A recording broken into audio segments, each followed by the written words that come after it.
नमस्कार देशवासियों, पेंशन धारकों की इस अनमोल दुनिया में आप सभी का हार्दिक स्वागत है। बिल्कुल हर बार की तरह आज हम आपके लिए लेकर आए हैं वो ताज़ा, वो धमाकेदार, वो सबसे अहम खबरें जो सीधे आपकी जेब और आपके भविष्य से जुड़ी हैं। तो तैयार हो जाइए, क्योंकि इस वक्त पेंशन की दुनिया में एक बड़ा भूचाल आ चुका है। जी हाँ, ऐसी अपडेट सामने आ रही है जिसने हर उस शख्स की उम्मीदें बढ़ा दी हैं जिसने अपनी जिंदगी देश की सेवा में लगा दी। दोस्तों, सबसे पहले एंट्री मारते हैं उस सबसे वायरल खबर पर जो इन दिनों हर पेंशन भोगी की जुबान पर है। कर्मचारियों की पेंशन में इजाफा, ये सुनने में ही कितना सुकून देने वाला है ना? लेकिन सवाल यह है कि इस फायदे की लहर पर कौन कौन सवार होगा और आखिर वो नए नियम क्या हैं जो इस बार तहलका मचा रहे हैं। जी हां, हम बात कर रहे हैं ईपीएफओ की उस ऐतिहासिक घोषणा की जिसमें न्यूनतम पेंशन को बढ़ाकर 7,500 करने की उम्मीद की किरण दिख रही है। और इतना ही नहीं, पेंशन के कुछ पुराने और फायदेमंद विकल्पों को दोबारा जिंदा करने की भी चर्चा जोरों पर है। इन सब का सीधा मतलब है उन लाखों रिटायर्ड कर्मचारियों के लिए एक बड़ी सांस, एक बड़ी राहत, जिन्होंने अपने सुनहरे दिन इस उम्मीद में गुजारे थे कि बुढ़ापा आराम से कटेगा। तो आज हम इस वीडियो में आपको बताएंगे कि 7,500 की न्यूनतम पेंशन की उम्मीद क्यों जोर पकड़ रही है, ये उच्च पेंशन का विकल्प आखिर किस तरह वापस लौट रहा है और कैसे ये सारी बातें मिलकर रिटायर्ड कर्मचारियों के चेहरे पर मुस्कान ला सकती हैं। इसी के साथ खबरों का सिलसिला यही नहीं थमता। एक और धमाका हम आपके लिए लेकर आए हैं और वो है सरकारी कर्मचारियों के लिए। कहा जा रहा है अब सरकारी महकमे में काम करने वालों की तो बल्ले बल्ले है, क्योंकि एनपीएस यानी नेशनल पेंशन सिस्टम की जगह अब लागू हो रही है गारंटीड पेंशन योजना।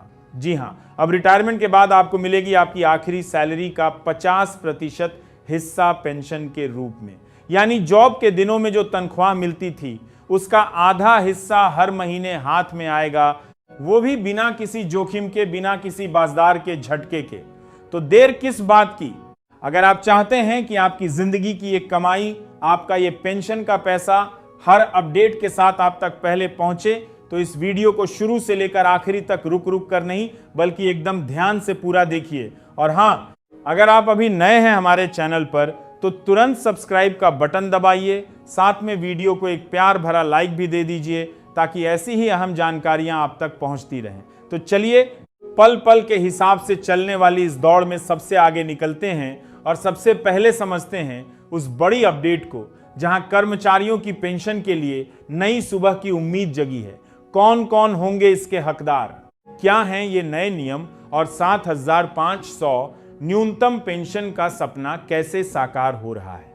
आइए जानते हैं। साल 2026 यानी सन 2026 ईपीएफओ यानी कर्मचारी भविष्य निधि संगठन के लिए एक ऐतिहासिक साल साबित होने वाला है। ये वो साल है जिसने देश के करोड़ों संगठित क्षेत्र के कर्मचारियों और पेंशन भोगियों के दिलों में एक नई उम्मीद का दीप जलाया है। जी हां, कर्मचारी भविष्य निधि संगठन ने अपनी प्रसिद्ध पेंशन योजना ईपीएस 95 में कुछ ऐसे बदलावों और सुधारों की नींव रखी है जो रिटायरमेंट के बाद की जिंदगी को पूरी तरह से बदल कर रख सकते हैं। इस नई अपडेट में न्यूनतम पेंशन में बढ़ोतरी की जोरदार संभावना, हाई पेंशन यानी अधिक पेंशन के विकल्प की वापसी और डिजिटल सुविधाओं का विस्तार जैसी कई बड़ी बातें शामिल हैं जो लाखों परिवारों के लिए किसी वरदान से कम नहीं है। आइए सबसे पहले सबसे चर्चित मुद्दे पर बात करते हैं और वो है न्यूनतम पेंशन में संभावित बढ़ोतरी। दोस्तों, इस वक्त ईपीएस पेंशन योजना के अंतर्गत एक पेंशन भोगी को न्यूनतम मासिक पेंशन महज 1,000 रुपए मिलती है। अब आप ही सोचिए, आज के समय में जहां 1 किलो टमाटर 100 रुपए के पार चला जाता है, वहां 1,000 रुपए में क्या गुजर बसर हो सकता है? बिल्कुल नहीं। बढ़ती महंगाई और जीवन यापन के खर्चों ने इस रकम को बेहद अपर्याप्त बना दिया है। इसलिए साल 2026 में कर्मचारी संगठनों और ट्रेड यूनियनों की यह मांग जोर पकड़ रही है कि इस न्यूनतम पेंशन को बढ़ाकर कम से कम 7,500 रुपए किया जाए या उससे भी ऊपर। तमाम रिपोर्ट्स और सूत्रों की माने तो संभावना जताई जा रही है कि आगामी बजाज 2026 में इसे 5,000 से लेकर 10,000 रुपए के बीच कहीं भी लाया जा सकता है।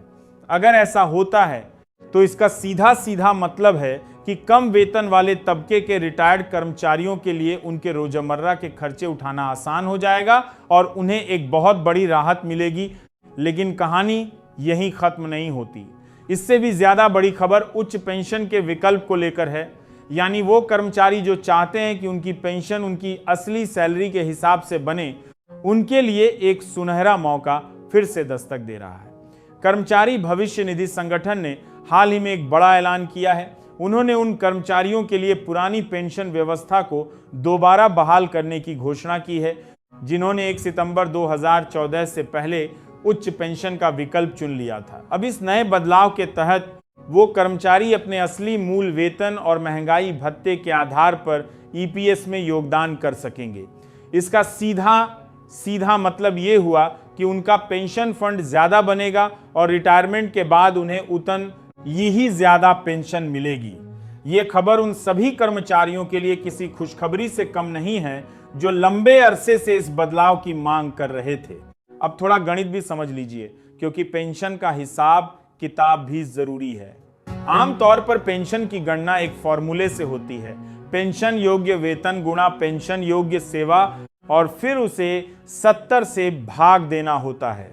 इसमें पेंशन योग्य वेतन मतलब आपकी नौकरी के आखिरी 60 महीनों का औसत वेतन, जिसकी एक अधिकतम सीमा 15,000 रुपए तय की गई है। वहीं पेंशन योग्य सेवा का मतलब आपके कुल सेवा काल से है। यहां ध्यान देने वाली बात यह है कि पेंशन के लिए न्यूनतम 10 साल की सेवा अनिवार्य है।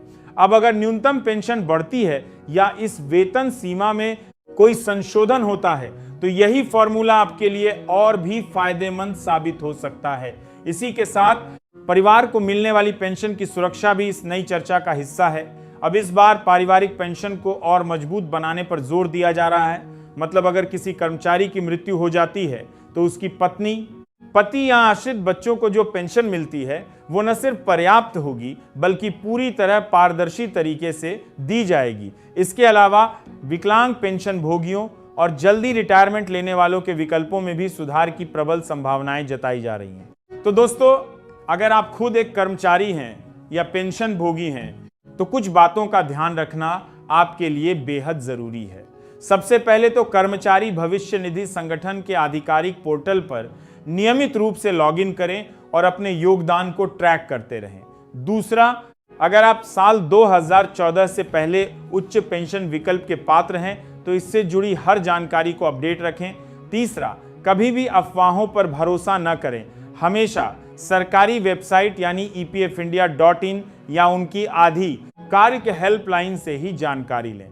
और हाँ, पेंशन क्लेम करने से पहले अपने सभी जरूरी दस्तावेज पहले ही तैयार रख लें। कुल मिलाकर ईपीएफओ के सारे अपडेट्स रिटायरमेंट के बाद एक सम्मानजनक और खुशहाल जिंदगी जीने की दिशा में एक बहुत बड़ा कदम है। न्यूनतम पेंशन में बढ़ोतरी, उच्च पेंशन विकल्प की वापसी और डिजिटल सेवाओं का विस्तार, ये सब मिलकर लाखों परिवारों की आर्थिक नींव को और मजबूत करेंगे। बस ध्यान रहे, अंतिम फैसले आधिकारिक अधिसूचना पर निर्भर करते हैं। इसीलिए सरकारी घोषणाओं पर नजर बनाए रखें और घोषणा होने तक धैर्य रखें। अब आगे बढ़ते हैं एक और धमाकेदार खबर की ओर जो सीधे सीधे सरकारी कर्मचारियों की जेब से जुड़ी है। इस खबर को सुनकर ही सरकारी महकमे में खुशी की लहर दौड़ गई। जी हां, एनपीएस यानी नेशनल पेंशन सिस्टम की जगह अब एक नई गारंटीड पेंशन योजना लागू होने जा रही है। और सबसे बड़ी बात, इस योजना के तहत रिटायरमेंट के बाद कर्मचारी को उसकी आखिरी सैलरी का 50% हिस्सा पेंशन के तौर पर मिलेगा। यानी सरकारी नौकरी के बाद भी आधी तनख्वाह पक्की। आखिरकार सरकारी कर्मचारियों की इतनी खुशी क्यों मनाई जा रही है, कैसे ये गारंटीड पेंशन योजना लागू होगी और कब से आपको 50% सैलरी पेंशन का फायदा मिलना शुरू होगा, ये जानने के लिए हमें केरल की ओर देखना होगा, क्योंकि ये ऐतिहासिक फैसला सबसे पहले केरल सरकार ने लिया है। तो दोस्तों, केरल सरकार ने अपने कर्मचारियों के लिए अप्रैल 2026 से एक निश्चित पेंशन योजना यानी गारंटीड पेंशन योजना लागू करने का आदेश जारी कर दिया है। ये फैसला राज्य के वित्त मंत्री के एन बालगोपाल द्वारा बजट में की गई घोषणा के बाद लिया गया है।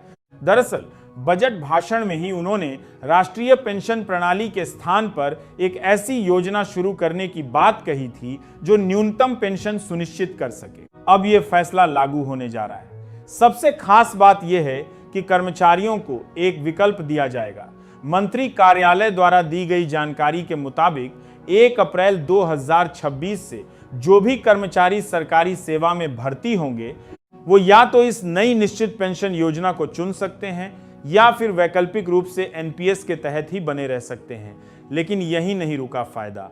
बालगोपाल ने साफ तौर पर कहा कि जो कर्मचारी इस वक्त एनपीएस में नामांकित हैं उन्हें भी इस नई निश्चित पेंशन योजना में जाने का विकल्प दिया जाएगा। यानी जो पहले से एनपीएस के दायरे में है वो भी इस गारंटीड पेंशन के दायरे में आ सकते हैं। अब इस योजना की सबसे मीठी बात यह है कि इसके तहत अधिकतम पेंशन सेवानिवृत्ति के समय मिलने वाले मूल वेतन का 50% तक होगी। यानी आपकी जितनी भी आखिरी मूल सैलरी होगी उसका आधा हिस्सा हर महीने पेंशन के रूप में मिलेगा। यह निर्धारण राज्य सरकार द्वारा मान्यता प्राप्त वेतनमान के आधार पर किया जाएगा। और हाँ, इस पेंशन राशि में महंगाई भत्ता यानी डीए भी जुड़कर आएगा ताकि महंगाई के दौर में भी पेंशन की असली कीमत बनी रहे। लेकिन इस 50% पेंशन का पात्र बनने के लिए एक शर्त पूरी करनी होगी। उसके लिए कर्मचारी को कम से कम 30 साल की सेवा पूरी करनी होगी। यानी जितने साल आपने नौकरी की उसका सीधा असर आपकी पेंशन पर पड़ेगा। मंत्री ने यह भी स्पष्ट किया है कि इस योजना के तहत विस्तृत दिशा निर्देश और नियम अलग से जारी किए जाएंगे। तब जो भी कर्मचारी नेशनल पेंशन सिस्टम के तहत आते थे उनके लिए यह गारंटीड पेंशन योजना किसी वरदान से कम नहीं है। केरल सरकार के इस ऐतिहासिक फैसले ने पूरे देश में एक मिसाल कायम की है और उम्मीद जगाई है कि दूसरी सरकारें भी इस दिशा में कदम बढ़ा सकती हैं। ये सीधे तौर पर कर्मचारियों के भविष्य को सुरक्षित करने वाला फैसला है और इससे न सिर्फ कर्मचारियों को बल्कि उनके पूरे परिवार को एक आर्थिक सुरक्षा कवच मिलेगा। तो दोस्तों, आज के इस वीडियो में हमने आपको 2 सबसे बड़ी और अहम खबरों से रूबरू कराया। पहली, ईपीएफओ की ओर से पेंशन में होने वाला संभावित इजाफा और उच्च पेंशन विकल्प की वापसी, और दूसरी, केरल सरकार द्वारा लागू की जा रही गारंटीड पेंशन योजना। हमने आपको बताया कि कैसे न्यूनतम पेंशन के 1000 रुपए